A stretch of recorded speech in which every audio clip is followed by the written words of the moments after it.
Comunica UFO. Comunica UFO. Informação. Como fazer divulgação científica? Por que fazer? Quem vai nos responder estas perguntas é a jornalista Léa Medeiros, da Universidade Federal de Viçosa, que ministrou a aula inaugural da pós-graduação na Universidade Federal de Uberlândia. Olá, Léa. Seja muito bem-vinda à FM Universitária. Vamos começar, então, respondendo por que fazer divulgação científica. Olha, nunca foi tão importante fazer divulgação científica. Nós estamos vivendo aí com aquela PEC que reduziu os investimentos de ciência no Brasil. Nós estamos inundados de fake news por todo lado na sociedade. E as respostas da ciência, elas são importantíssimas para que a sociedade tome decisões. Não só a divulgação científica, ela tem 3 vertentes assim, muito importantes. A valorização do pesquisador, a valorização da instituição, que isso é muito importante.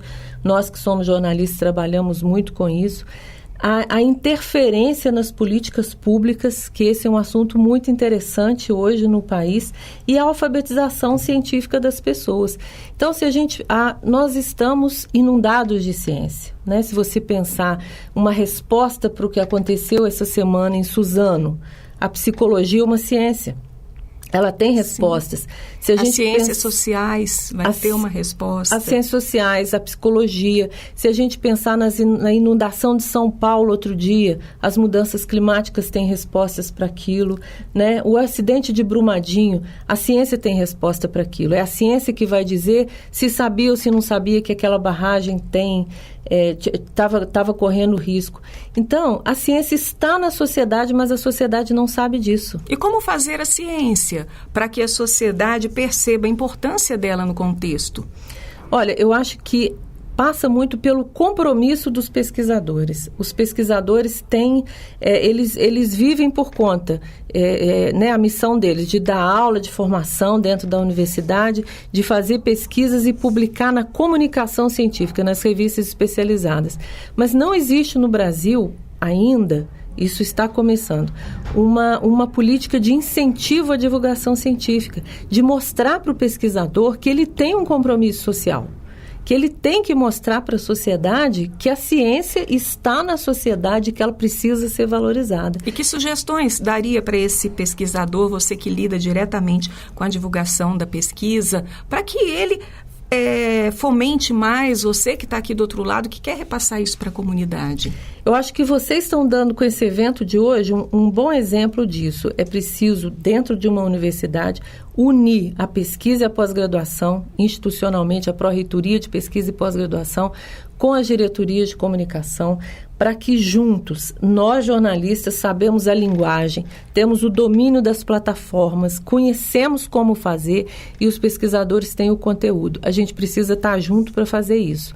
Esse é um canal, mas os pesquisadores podem fazer isso sozinhos também. Léa, e como nós estamos na divulgação científica, em termos percentuais, por exemplo, do que é produzido, do que é divulgado, você tem algum parâmetro? Eu não tenho uma pesquisa sobre isso, mas eu tenho muitos anos de divulgação científica. Eu acho que de 100% de teses, de artigos científicos, que são muitos, né, muito mais do que o número de teses publicados numa instituição, a gente não faz 1%.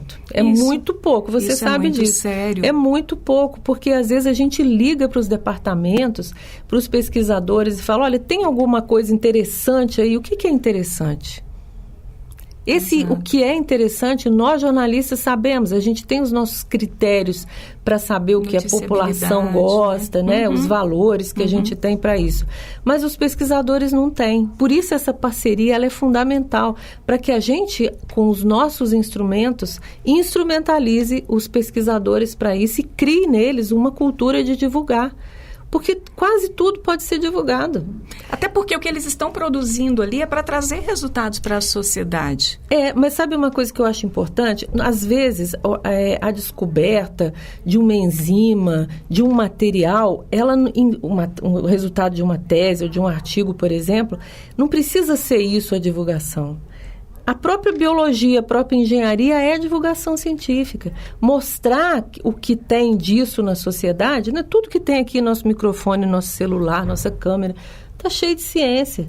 Então, assim, criar uma prática de divulgação científica do pesquisador estar sempre disponível para fazer isso, independente dos artigos. Os artigos, eles teriam que ser, os resultados teriam que ser um componente a mais na divulgação científica. Léa, uma coisa interessante é que muitas vezes também quem vai produzir, quem vai divulgar essa pesquisa, também, como está começando, agora isso tudo é muito novo, comete alguns viés. Por exemplo, você faz uma matéria, ouve só o pesquisador, né? Coloca ali o olhar do pesquisador. É interessante você triangular, você ouvir o pesquisador, ouvir a população, ouvir quem de fato vai ser beneficiado, fazer uma matéria que ela seja realmente voltada para o todo. Isso é o mais correto, né? A gente deveria fazer isso. As assessorias de comunicação, a gente se acostumou a fazer releases. Então, a gente ouve o pesquisador e divulga, né? Por exemplo, eu faço uma matéria, essa semana aconteceu. Eu fiz uma matéria e encaminhei, por exemplo, a Folha de São Paulo. A Folha de São Paulo vai fazer essa triangulação. Ela vai ouvir o pesquisador, ela vai mostrar que a ciência não tem essa neutralidade toda que a gente está acostumado a saber que tem, não é? A gente vai ouvir outros pesquisadores, mas o pesquisador não gosta disso. Né? A gente sabe que não gosta. Então, desse questionamento do que pode ter a partir daquela pesquisa. Então, eu acho que as assessorias, elas têm que fazer esse papel, sim, de fazer os releases, de mandar e deixar para os jornalistas da grande imprensa fazer esse questionamento a partir do que eles têm lá de linha editorial dos jornais deles, né?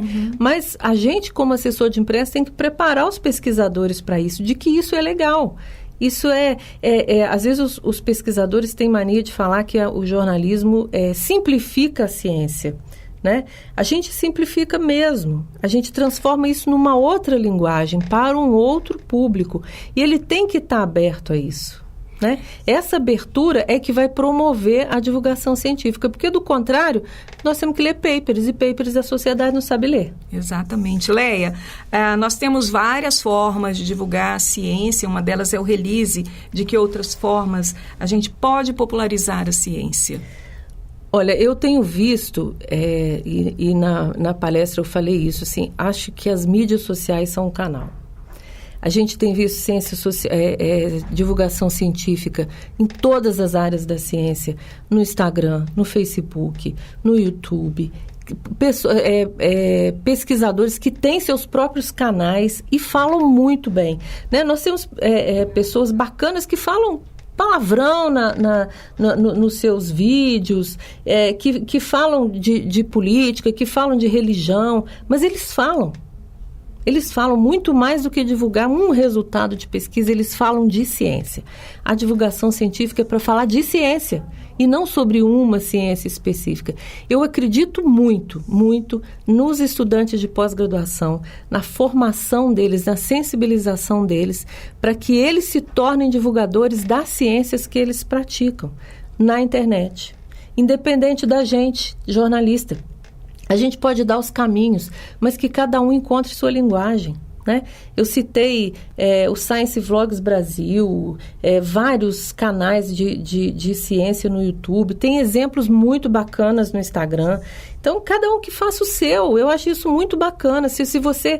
E faça o seu público, e assim a gente pode inundar a sociedade, porque nós estamos precisando. Essa história de fake news está ficando muito sério, né? A convivência na sociedade está ficando muito difícil. A gente está precisando alimentar... a ciência tem respostas. A sociedade, né? A gente precisa alimentar a sociedade com informações que sejam corretas, né? Embasadas em pesquisas. Isso é interessante. Léa, eu gostaria de agradecer a sua participação aqui na FM Universitária e sucesso aí pelo seu trabalho, parabéns pelo seu trabalho enquanto jornalista, né? Que vive no mundo da pesquisa, que a gente sabe que é um desafio. É um desafio, né? É uma missão, eu falo que é uma militância. Muito obrigada pela oportunidade. Eu sou Eliane Moreira e este é o Boletim Informativo da Diretoria de Comunicação da UFO. Só lembrando que esta entrevista está disponível na íntegra no comunica.ufo.br, lá em podcast, e também no nosso canal do YouTube, Boletim Comunica Universitária FM.